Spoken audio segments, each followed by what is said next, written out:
this is Chef Melinda, and I'm going to prepare okra for you. So first of all, okra is a summer vegetable, and here it is. I've lined them all up, and I'm going to cut them up into, we're going to fry them in cornmeal, but first we've got to cut them up into this shape. So make your life easy, line them up all together, just like that. They kind of tend to be a little gluey, and then do the same thing on the other side. And sometimes you don't need to cut off the other end, but I think I need to on these. So I'm just going to cut them up about 1 inch wide, or like 3/4 of an inch wide, just so you have a good bite of an okra piece. So I've already cut these over here. So now I'm going to make my breading. One of those snuck away from me.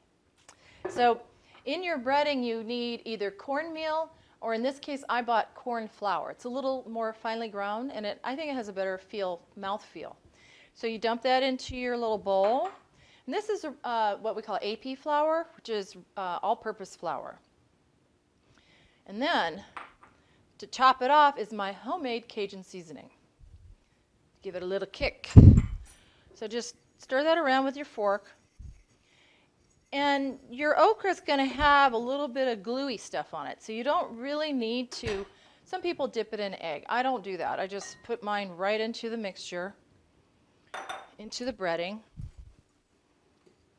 cornmeal, flour, Cajun seasoning, and I'm good to go. This is how I do it. It's a lot easier. You don't have to use egg. For people that are watching their cholesterol, that might be a concern. So this is my trusty cast iron pan. I love this pan. I've had it for 20 years. It's seasoned, it's beautiful, and it's smoking because it's got peanut oil. It's really hot. So I'm going to put this and stand back. So be careful with your oil. This is called a spider. This comes in very handy. It's an Asian tool to get the excess. See, I'm going like that? You get your excess flour and cornmeal off of it. So just put it all into the oil. And halfway through, it takes about 20 minutes, depending on how hot your oil is. You want it to be crunchy and actually almost blackened, which is kind of interesting. Most people don't cook it long enough. It takes a while to cook. So what I do, another thing I do, and I love onions. It's really, sweet onions that have been slightly cooked. I wait about 5 minutes, and then I dump about this much onion into there. It's too soon to do it right now. But in the end, we will have done that, and it's very good. So here's the finished product.